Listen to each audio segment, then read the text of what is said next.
hipertiroidismo, ¿no? Muy bien, entonces, bueno, vamos a dar unas definiciones previas, prácticas que van a encontrar ustedes en su teoría, ¿no? Hay una confusión a veces en la parte teórica de lo que se define como hipertiroidismo y tirotoxicosis, ¿no? En muchas bibliografías ustedes van a encontrar que a estos términos son usados de la misma forma, ¿ya? En realidad no hay un consenso, no es que decir hipertiroidismo o tirotoxicosis está bien, mal, uno es para uno, es para el otro. Normalmente se usa de forma indistinta, ¿ya? Inclusive si ustedes ven en el series, tirotoxicosis es el término usado para el hipertiroidismo, ¿no? Para hacer el diagnóstico, pero bueno. Según la bibliografía que estamos usando, pues considera el hipertiroidismo como la consecuencia del aumento de las hormonas tiroideas por causas netamente de una alteración en la glándula tiroides, ¿no? Entonces, toda manifestación clínica del aumento de las hormonas tiroideas que se debe a un problema básicamente de nuestra hormona tiroides se le va a llamar hipertiroidismo, según nuestra bibliografía. Y tirotoxicosis es lo mismo, pero considerando cualquier otra fuente de que sea el aumento de las hormonas tiroides, ¿no? O sea, hablamos de patologías extratiroideas. Entonces, para aclarar esos dos puntos que me encontré. También se menciona un término llamado hipertirotoxinemia, eutiroidea. Bueno, va a pasar que, después de explicar mejor eso, la hormona tiroidea, cuando nosotros la dosamos, tenemos una libre y una total. La total es la suma de la libre con la unida a las proteínas, ¿no? Entonces, esa que está unida a las proteínas generalmente está inactiva. No va a producir los efectos, no se va a convertir en T3, que es la hormona activa, ¿no? Entonces, en algunas patologías, en algunas situaciones, como por ejemplo el embarazo, el uso de estrógenos o de algunos anticuerpos monoclonales, van a comenzar a aumentar la cantidad de este tipo de T4, ¿no? La unidad a las proteínas, lo cual va a ser un aumento de la tiroxina total, pero entendamos de que la tiroxina unida a las proteínas es inactiva, no va a causar efectos que hace la T4 libre. Por ende se llama hipertirotoxinemia eutiroidea, ¿no? Eu de que está en la anomalía o en su equilibrio tiroideo, o sea que no va a producir enfermedad tiroidea, ¿no? Pero sí vamos a encontrar elevación de la cantidad de la T4 total, ¿no? Y el hipertiroidismo subclínico, que es otro término que normalmente lo van a escuchar por ahí, ¿ya? Y básicamente es el hecho de tener una alteración en las hormonas tiroideas, o sea, hay elevación de que la T3 y T4 van a estar normales, pero vamos a encontrar una disminución de la TSH. Ahorita vamos a ver un poco, voy a explicar mejor. Se llama subclínico porque normalmente no hay sintomatología o los síntomas son muy leves o muy poquitos como para poder acercarnos clínicamente a un diagnóstico, ¿no? Entonces, por lo menos esa definición creo que la tenemos que dar un poquito mejor que el tema de hoy, ¿no? Si hablamos de la epidemiología, vamos a ver que el hipertiroidismo clínico vamos a encontrar en un 0,7 a 1,8% de la población con suficiencia de yodo, ¿ya? Recordemos que cuando ustedes ya han hecho fisiología, me imagino, o al menos han hecho, no sé si histología, nos han hablado de los folículos tiroideos y todo eso, saben que el yodo es importante para la formación, ¿no? Del color, y la formación finalmente de las hormonas que van a producir los precursores de la T4, T3, ¿no? Que es la monoiodotirolina, ¿sí? O tiroxina, y la diodotiramina, ¿no? Entonces, bueno, el yodo es importante para su formación. Entonces, hay poblaciones donde hay insuficiencia de yodo. Actualmente ya no hay muchas, en realidad. Antes sí había bastante. Hoy en día se ha podido suplementar la ausencia de yodo con la yodación de la sal, ¿no? Ustedes ven la sal que comen en sus casas, son sal yodada, ¿no? Sal de mesa. Entonces, prácticamente ya se ha inhibido mucho esto, pero hay lugares en donde todavía la sal no tiene este contenido de yodo, ¿no? Por ende, en poblaciones con suficiencia de yodo, que es la que normalmente nosotros tenemos contacto, vamos a encontrar de 0,7 a 1,8% de la población. En cambio, en las poblaciones, en los lugares donde hay deficiencia de yodo, entre 2 al 15%, ¿no? El hipertiroidismo subclínico va a variar entre 0,7 a 12,4%. En realidad, sí hay personas que tienen este padecimiento y que raramente lo podemos diagnosticar de primera intención. Como le digo, es tan oligosintomática que prácticamente es un diagnóstico de exclusión o cuando tenemos un pool de muchas hormonas y sobre eso no estamos involucrados. En relación al sexo, vemos que, como siempre, y gracias a Dios, las mujeres a veces tienen más predisposición, ¿no? Nosotros, uno de nosotros por 10 las mujeres. En realidad, muchas de las enfermedades hormonales y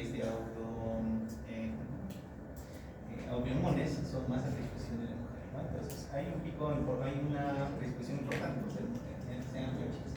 Y había muchas mujeres ya en la comunidad, son más, creo que son 5 varones por 15. Eso es bueno. La edad, en realidad, cualquier edad no hay una tendencia, ¿no? Pero se pueden encontrar picos entre los 20 y los 50 años. Eso como parte de la introducción. Entonces, vamos a hablar un poco de lo que es el eje, ¿ya? Me imagino que han hecho en algún momento cómo funcionan nuestras glándulas, ¿no? Tenemos un glándula madre, que es la hipófisis, pero que está manejada por el hipotálamo. Entonces, muchas de nuestras hormonas, o casi todas, cumplen un eje, ¿no? En el caso de la tiroides tenemos que el hipotálamo va a proveer una hormona, que es la hormona liberadora de las tirotropinas, en la TDAH, que va a actuar sobre la hipófisis, sobre la hipófisis, no nuestra hipófisis anterior, porque la hipófisis tiene dos partes. Entonces, nuestra hipófisis va a liberar la TSH, que es la hormona estimulante de la tiroides, que va a actuar directamente sobre la tiroides, sobre los folículos, sobre las células de los folículos, ¿no? Y estas finalmente van a liberar nuestras dos hormonas importantes de la tiroides, la T3 y la T4. Entonces, este eje va a tener un feedback negativo, que llamamos, ¿no? O sea, el aumento de la T3, T4 va a inhibir la producción tanto de TSH como de TDH, ¿no? Entonces, eso pasa en condiciones normales. ¿Qué sucede con nuestro eje cuando hay un problema de hipertiroidismo? Pues vemos que, como decía, nuestras hormonas tiroideas son la T3, T4. Hay una que es la libre, la total, que expliqué un poco previamente, la que sería la total, ¿no? La que nosotros nos vamos a utilizar para hacer los diagnósticos o para manejar estas cosas son la libre, ¿no? ¿Por qué? Porque la libre es la que va a tener capacidad de conversión a T3. Recuerden que la T4 es la hormona no activa, la T3 es nuestra hormona activa. Pero nosotros nos basamos en el diagnóstico de hipertiroidismo más que todo con la T4. ¿Por qué? Porque es la hormona que potencialmente se puede activar, ¿no? Entonces, por eso es que nosotros utilizamos como medio de diagnóstico y de manejo los valores de T4, ¿no? Entonces, la T4 total, como les expliqué, en algunas condiciones también se puede elevar, pero existe T4 unida a las proteínas, ¿no? Entonces, ¿qué sucede en un hipertiroidismo? El diagnóstico de hipertiroidismo lo vamos a hacer básicamente basándonos en estas hormonas tiroideas. Cuando la T3 y la T4 están elevadas, eso se llama hipertiroidismo y otros como quieran llamar. Muy bien. ¿Dónde es el nivel de la causa? Eso ya lo vemos en el valor de TSH o en otro tipo de hormonas. Por ejemplo, llamamos un hipertiroidismo primario cuando nuestra T3 y nuestra T4 están elevadas, pero la TSH está disminuida. ¿Por qué? Porque nuestra hormona está produciendo nuestra glándula está produciendo gran cantidad de hormona tiroidea de T3, T4. ¿Y por qué la TSH estaría disminuida? Porque estas hormonas están haciendo un feedback negativo, ¿no? Entonces, están ordenando, le están diciendo prácticamente a las glándulas superiores de que la cantidad de hormonas es la adecuada. Pero ¿qué pasa? La TSH por ende bajaría, no tiende a bajar. ¿Por qué? Porque se está autorregulando. Pero esta TSH no está siendo bien identificada por nuestra glándula tiroides, ¿no? Por ende sigue produciendo gran cantidad de hormonas. Lo que normalmente debería pasar es si la TSH está baja, debería hipoestimular a la glándula y por ende bajar esta cantidad de hormonas tiroideas. Pero como vemos, cuando nuestra hormona tiroidea, nuestra glándula tiroidea no obedece ese impulso de la TSH, sigue produciendo gran cantidad de hormonas. Entonces, a eso le vamos a llamar primario, cuando la alteración que está en nuestra hormona, y cuál es la característica bioquímica, es que las hormonas tiroideas están elevadas y la TSH está disminuida. Ese es el hipertiroidismo primario. ¿Cuándo llamamos hipertiroidismo secundario? Cuando la TSH está elevada y las otras hormonas están elevadas. Como digo, el tenor es de que la T4 y T3 están elevadas. Entonces, cuando nosotros hacemos un examen de perfil tiroideo y vemos que nuestra TSH está baja, T3, T4 está alta, es un problema de la glándula. Cuando vemos que nuestra TSH está elevada con las hormonas tiroideas, hablamos de hipertiroidismo secundario o central, que llaman, ¿no? Porque estamos hablando de que hay un problema más arriba de la glándula tiroides. Aquí quiere decir que nuestra glándula tiroidea sí está funcionando de forma adecuada, solo que hay algo que la está sobreestimulando. El feedback está fallando ya en los niveles más acá arriba. Estamos hablando de problema hipófisis, problema de hipotálamo, ¿no? Entonces, esas son las características básicas para poder diferenciar o identificar cuando un hipertiroidismo es primario o secundario, dependiendo a qué nivel. Si es a nivel de la glándula, nuestra TSH va a estar baja o casi abolida. Si es a nivel de las glándulas más centrales, que son la hipófisis o el hipotálamo, la TSH va a estar elevada, al igual que nuestros valores de hormonas tiroides. Y el hipertiroidismo subclínico, como les dije, es cuando tenemos una TSH disminuida, pero nuestras hormonas tiroideas están en valores normales o ligeramente elevadas, si queremos un poquito más específicos. Entonces, entendido esto, vamos a hablar de la etiología. ¿Cuáles son las causas del hipertiroidismo? Acá tenemos un cuadrito que está en donde nos explican las causas más comunes. En general lo dividen, en este caso, en los que captan más o lo normal o más radioiodo, y las que son hipocaptantes o que no tienen captación, ¿no? El radioiodo es un isótopo radioactivo que se usa en algunos exámenes, por ejemplo en la gammagrafía o la sintetografía, para ver qué tanta captación hay. Recuerden que se han hecho bioquímica, los radioisótopos son análogos de el elemento base, ¿no? Que tienen ciertas características que, por ejemplo, les producen, les da esa capacidad de captar radiación, ¿no? Entonces, tenemos dos tipos, ¿no? Los que captan más o normal de radioiodo y los que captan un poco más nada, ¿no?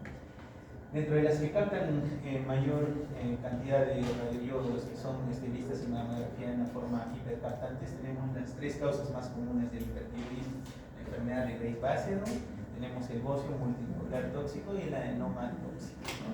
En realidad, estas son prácticamente el 80-90% de hipertiroidismos que pueden encontrar en una persona, ¿no?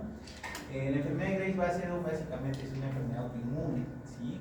Es la presencia de autoanticuerpos que estimulan a los receptores de la TSH, por ende van a estimular a la glándula tiroides, ¿no? Y van a hacer que se produzca mucha mayor producción de las hormonas, ¿no? Independientemente de el eje está en el hipotálamo y la hipófisis, ¿no? Entonces, como va a haber autoanticuerpos que estimulan a la glándula, no va a obedecer el impulso regulador de la hipófisis, ¿no? Y por eso es que sería un hipertiroidismo primario. El bocio multinodular tóxico es la presencia de nódulos, como bien dice su nombre, ¿no? En la glándula tiroides, que son hiperfuncionantes, que van a comenzar a producir mayor cantidad de hormona tiroidea y obviamente son independientes de la estimulación que nos da las glándulas superiores, o sea, la hipófisis y el hipotálamo, ¿no? Y el adenoma tóxico, que es obviamente una proliferación, por eso es un adenoma, ¿sí? Es un nódulo hiperproliferativo, hiperplásico, que va a producir también gran cantidad de hormona tiroidea independientemente de la regulación que nos da nuestro eje, ¿no? También tenemos otras causas, por ejemplo el síndrome de Marie-Anne-Hart, que es básicamente un Graves-Basedow que tiene un nódulo hiperfuncional, ¿ya? Es como un subtipo de la enfermedad de Graves-Basedow, ¿no? Resistencia crucial a las hormonas tiroideas, enfermedad trofoplástica y tumor testicular también producen un análogo de la gonadotropina, me parece, y eso hace estimular también a los receptores de la glándula tiroidea, ¿no? Estas hormonas son muy parecidas en algunas cosas, comparten algunas características estructurales y en este caso pueden hacer también una estimulación de la glándula. Y finalmente las que no captan mucho, que no tienen captación de radioiodo, que son las otras enfermedades tiroideas que son más poco comunes, pero que sí existen, ¿no? Por ejemplo, acá podemos hablar del hipertiroidismo por exceso de yodo, por ejemplo, de algunos medicamentos, la miodarona, el litio, algunos antibióticos monoclonales, en realidad pueden incitar a que haya mayor cantidad de yodo y que por ende la glándula produce más cantidad de hormonas, ¿no?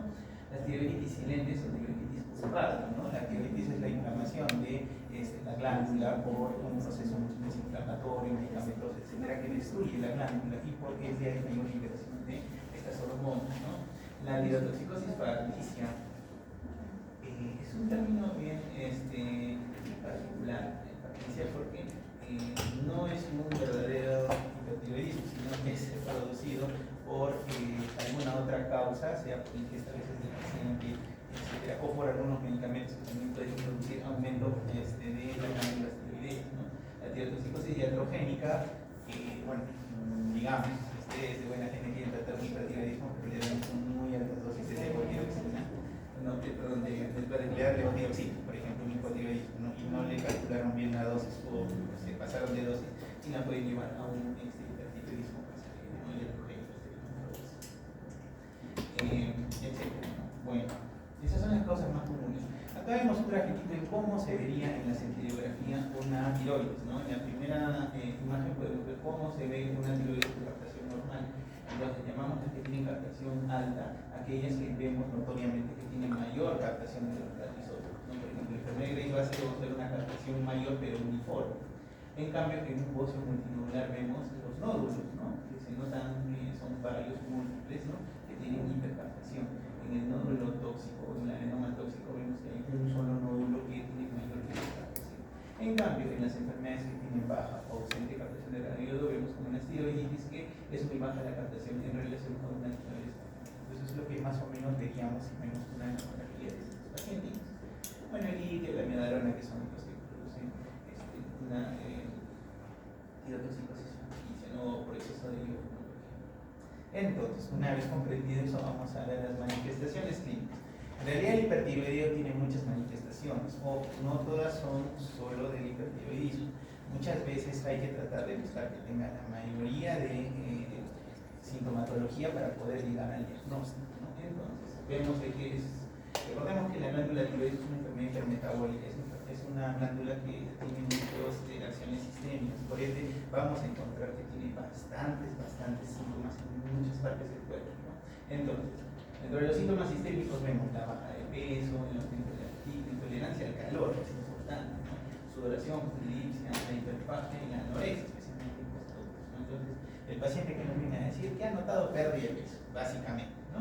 Entonces, él dice que pierde peso, pero ustedes cuando lo examinen con la pregunta se dan cuenta de que sí ha bajado esta cantidad, hay aumento de apetito en realidad porque es una enfermedad hipermetabólica, ¿no? Te aumenta el apetito, pero a pesar de comer más de bajo de peso, no se confunda con la diabetes, ¿no? Que también tiene bajo peso y facha, diferente, ¿no?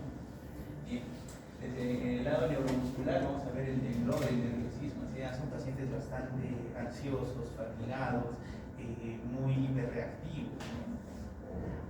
Entonces va a haber temblor, bueno, ya creo que han hecho en la clase de síndrome extrapiramidal, ¿no? Donde han visto el temblor, lo que es el movimiento oscilatorio regular que tienen algunas personas que tienen muchas causas, ¿no?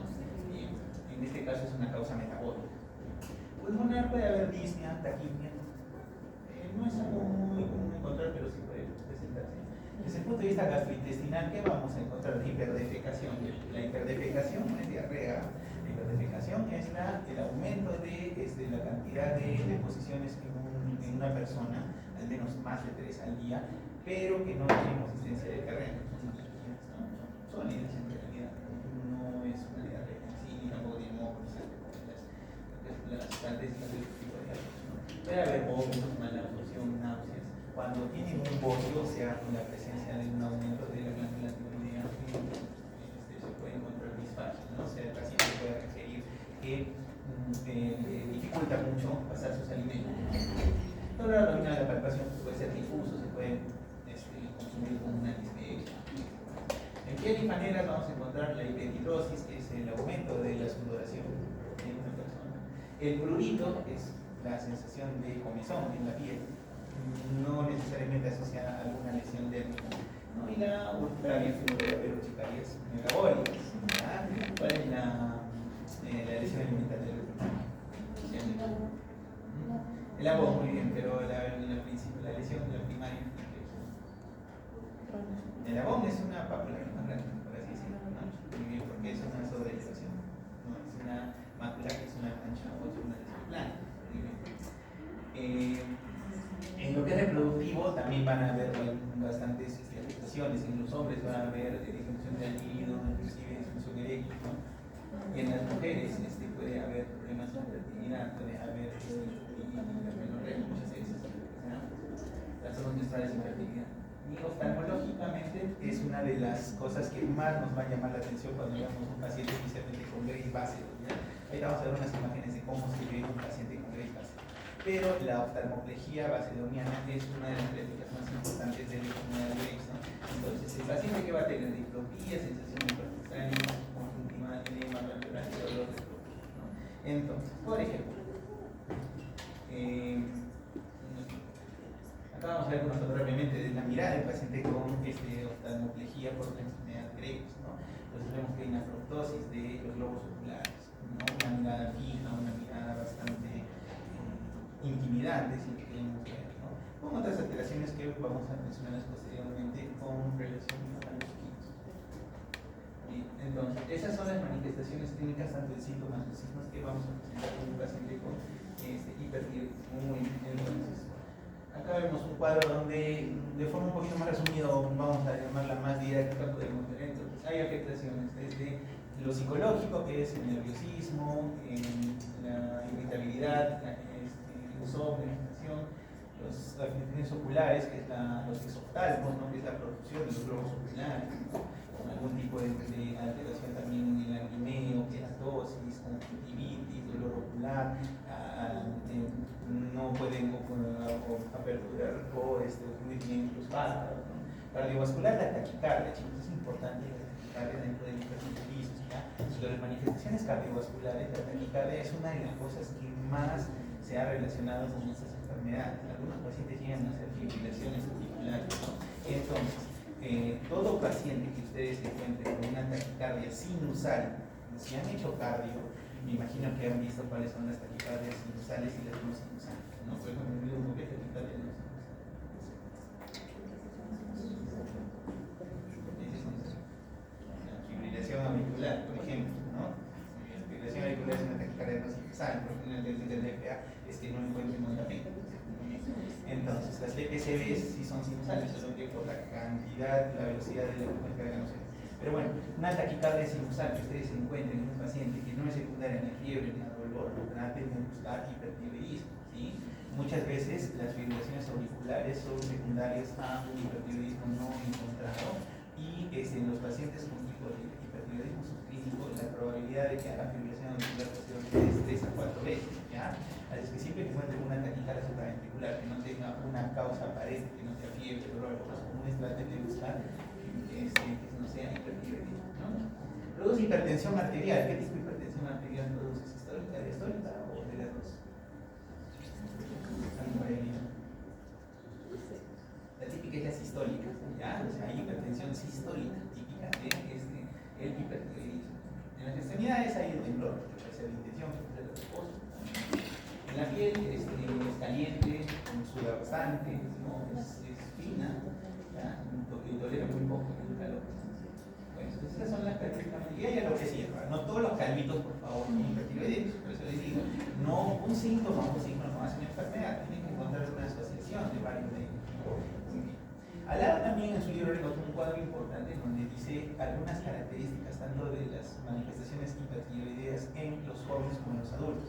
En los adultos, a comparación de los adultos mayores a comparación de los jóvenes, puede dar un hipertiroidismo apático, que se llama, ¿no? En el cual el paciente, a comparación de los jóvenes, en donde están hiperalertas, están bastante activos, etcétera, son más lentos, son hasta bradilánicos, etcétera, ¿no? O sea, es una manifestación apática. Eso no quiere decir que no sea hipertiroidismo, ¿no? Entonces es importante también que hagan esa diferenciación. Se dan cuenta, por ejemplo, en los ancianos que es más acentuada la miopatía, la apatía y la pérdida de la memoria, cosa que en los más jóvenes no se encuentra. Entonces, es una variable del hipertiroidismo según la edad de nuestro paciente. Como ya dije, es la oftalmopatía de la enfermedad de Grace Bassett, ¿no? Ojos saltones. ¿Por qué? Porque genera la grasa retroauricular y comienza a producir y mandar hacia adelante el globo ocular, ¿no? Estos pacientes a veces no pueden ocluir bien los ojos, por eso están con conjuntivitis constantemente, ¿no? Vemos que están irritados, la conjuntivitis, las escleras, ¿no? Hay lagoftalmos también, por ejemplo, ¿no? Otra característica clínica que podemos encontrar es lo que vemos ahí, ¿no? Esos dedos que se llaman el palillo de tambor, ¿no? Los dedos en palillo de tambor o acropaquias.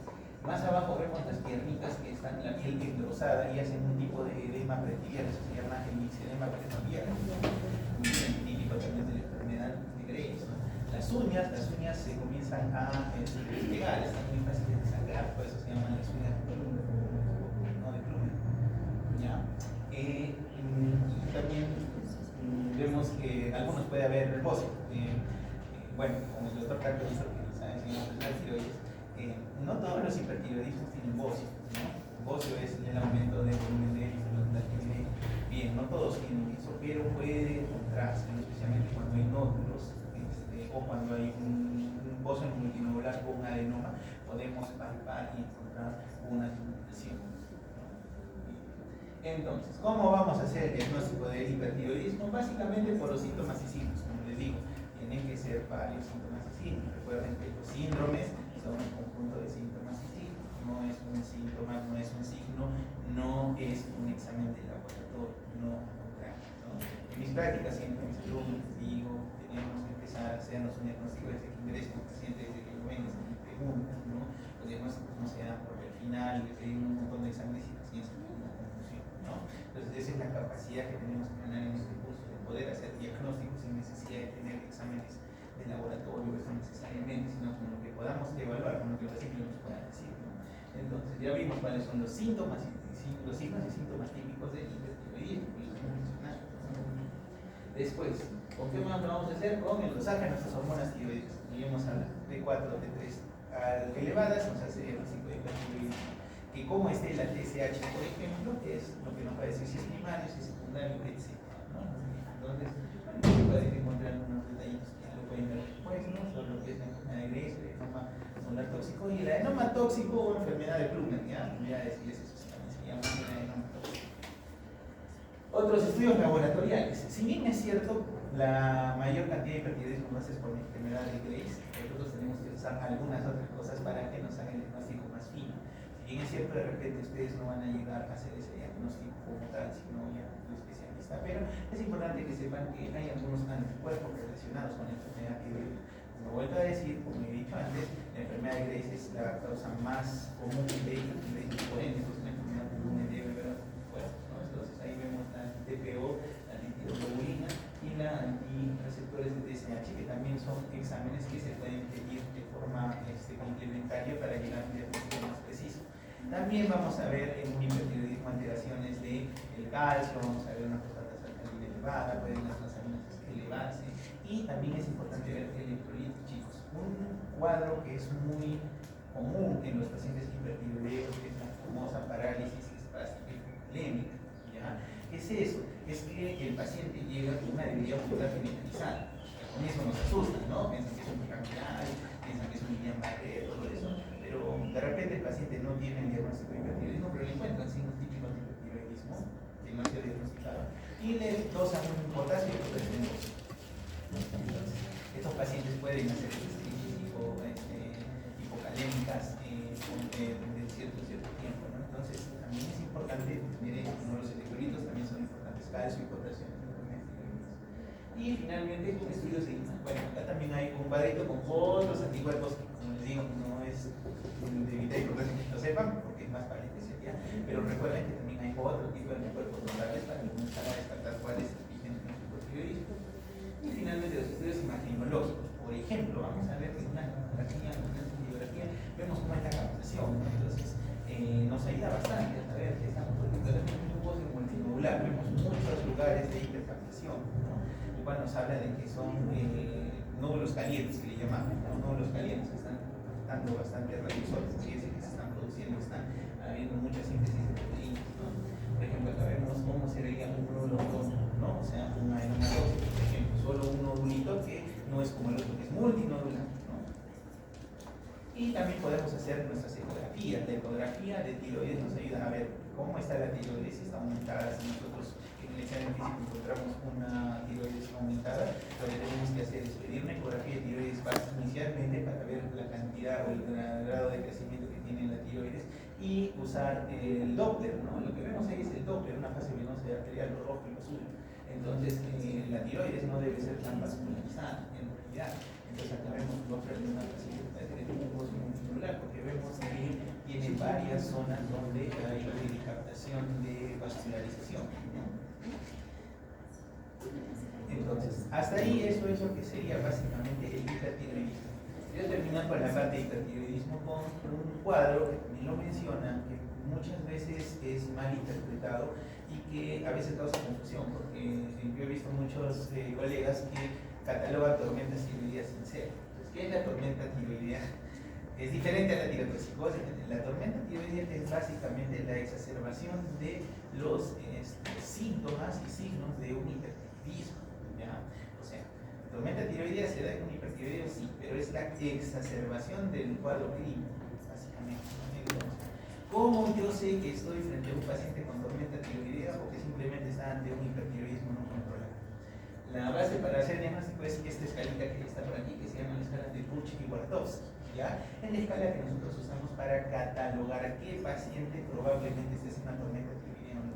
¿Por qué es importante saberlo? Porque la tormenta tiroidea es una emergencia. Ese paciente necesita tratamiento médico pronto, porque se puede morir, ¿ya? Por eso es que es importante diagnosticar. O sea, ustedes pueden diagnosticar un hipertiroidismo, que bueno, igual. Pero si ustedes ven que están en tormenta tiroidea es diferente, ya no es que le dan su diamasol, su propanolol a la casita, no, ahora tienen que manejarlo y eso es un ámbito hospitalario. Entonces, la escala de Buchky-Bartovsky agarra estos parámetros que es importante que lo sepan, que son los que más pueden funcionar un paciente. La temperatura, vemos que le da un puntaje, ¿no? Según cómo esté la temperatura normal en su paciente, ¿no? La taquicardia, ¿no? Depende de cuánto sea la frecuencia cardíaca de su paciente.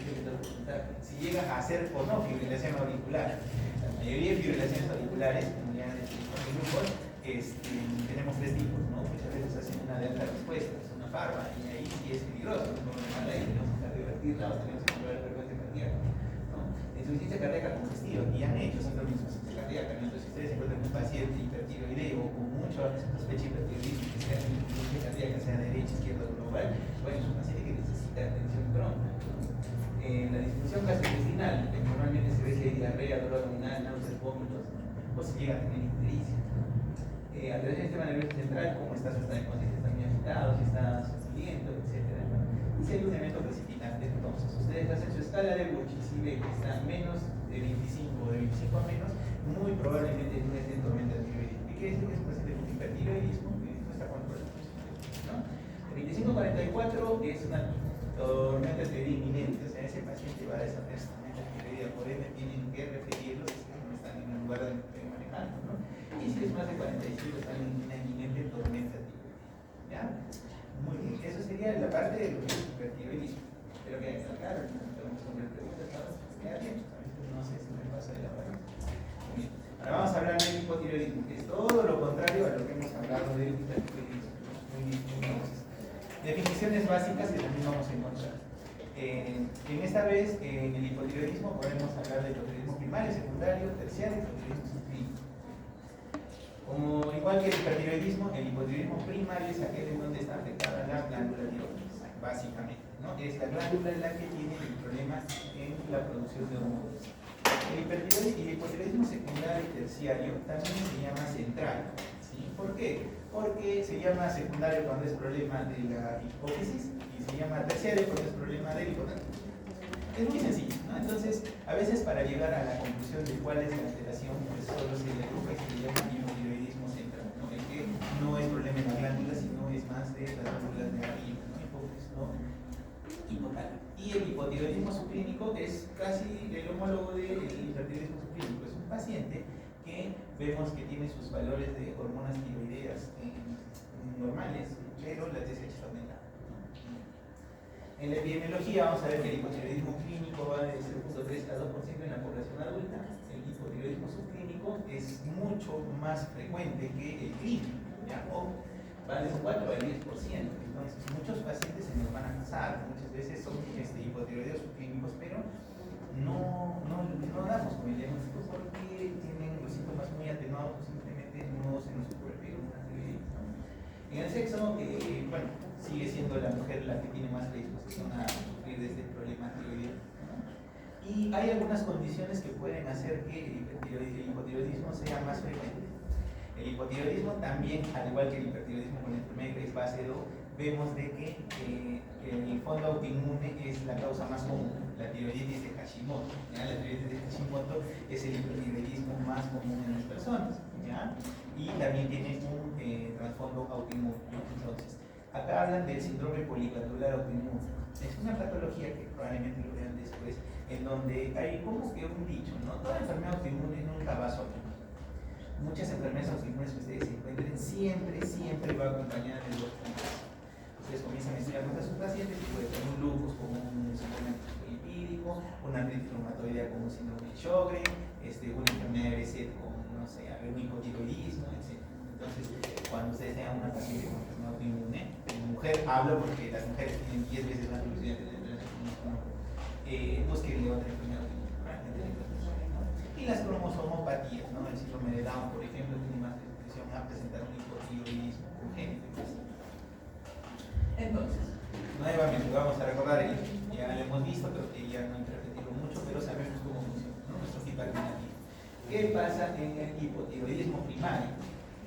Las hormonas tiroideas producidas por la glándula no son suficientes. Tenemos una T3 y una T4 baja y una TSH aumentada. ¿Qué quiere decir? Que en la hipófisis le está mandando más TSH porque se da cuenta que no hay mucha hormona tiroidea.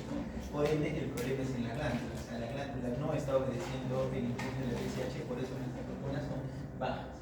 ¿Cuándo se llama hipotiroidismo secundario?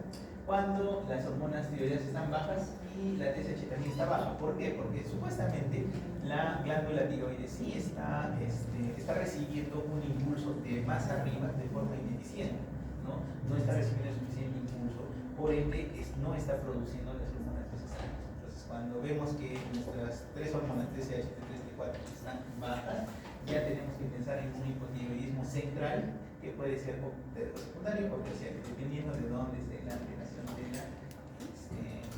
la estimulación de las hormonas, ¿no? Y el hipotiroidismo clínico, como dije, es que la TSH está aumentada, pero que las hormonas tiroideas están normales. ¿Qué es el síndrome del hipotiroidismo hipertónico?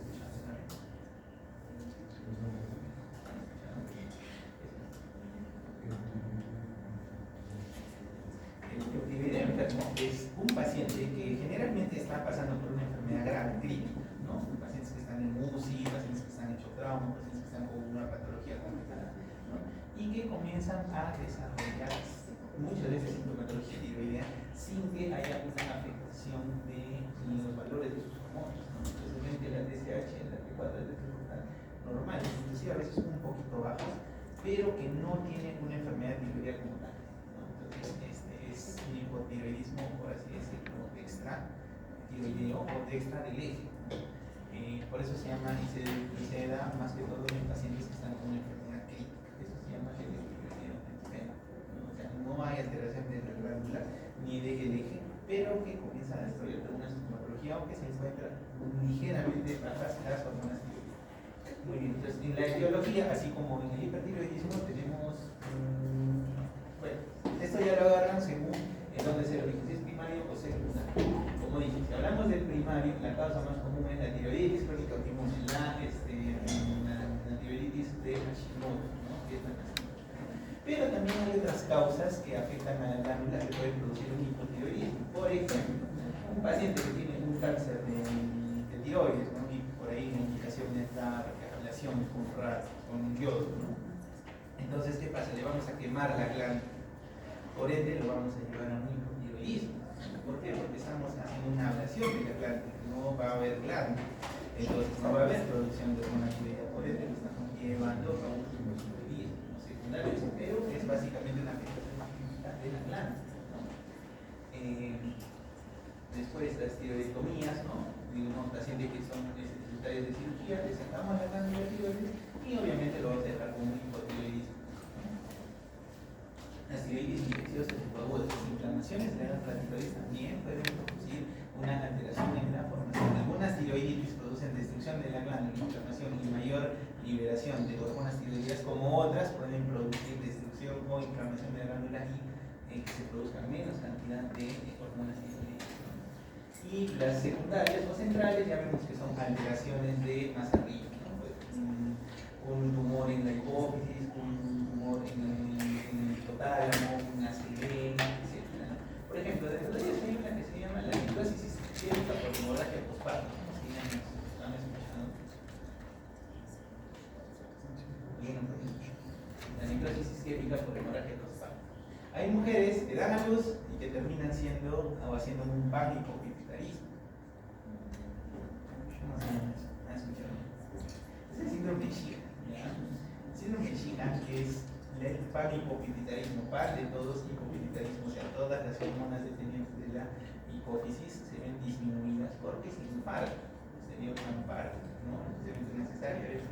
Entonces, el síndrome de Shiga es causa de hipotiroidismo, por ejemplo, se secundario, ¿no? Porque es una alteración de la hipófisis, pero que también trae dopamina. No sé si en las clases de ahora lo van a ver, pero con nada medicina, seguramente van a ver. Entonces, estas son las etiologías más comunes. Recuerden, la tiroiditis de Hashimoto es la más común, ¿no?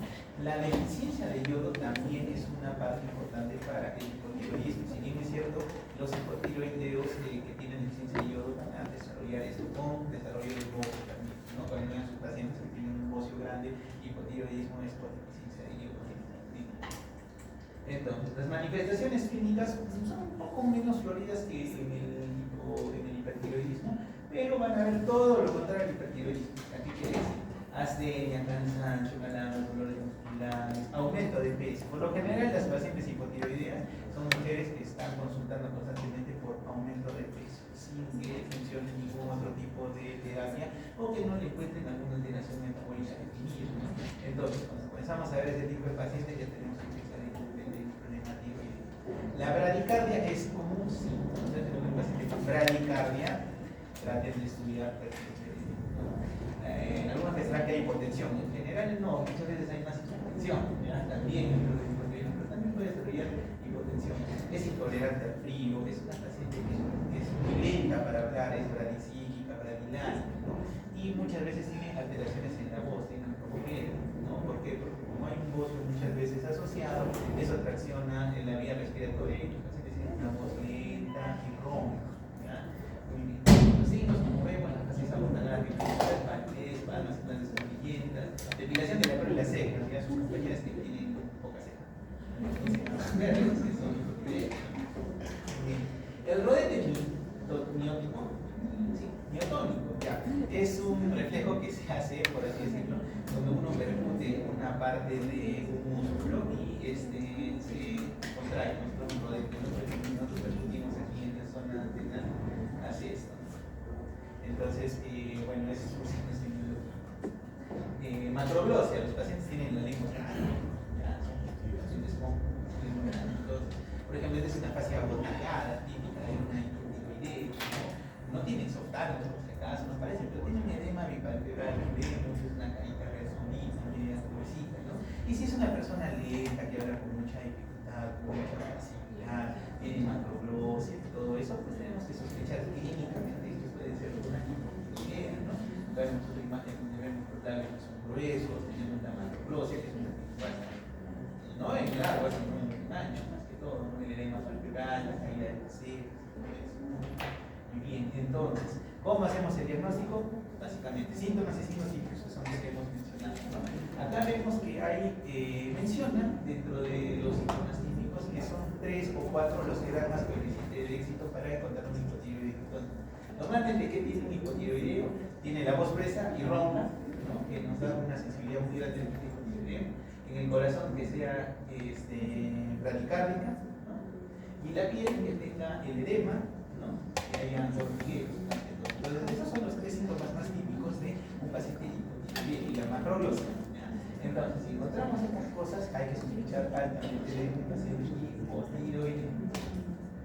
Las hormonas tiroideas, como ya vimos, es fundamental, prácticamente nos hace el diagnóstico definitivo. Si las hormonas tiroideas están bajas, eso es un hipotiroidismo. Dependiendo de cómo sea esta TSH, es que nosotros vamos a determinar si primario, secundario, terciario, secundario. Otros estudios laboratoriales, nuevamente la tiroiditis de Hashimoto, que es la más común por tener una base autoinmunitaria, va a ser importante medir la antitiroglobulina y la antitiroperoxidasa, ¿no? Anti-TPO, que también nos da el diagnóstico más certero de una tiroiditis de Hashimoto. Y los estudios complementarios, bueno, la gammagrafía en general va a ser fatal, no nos va a ayudar mucho en ese sentido.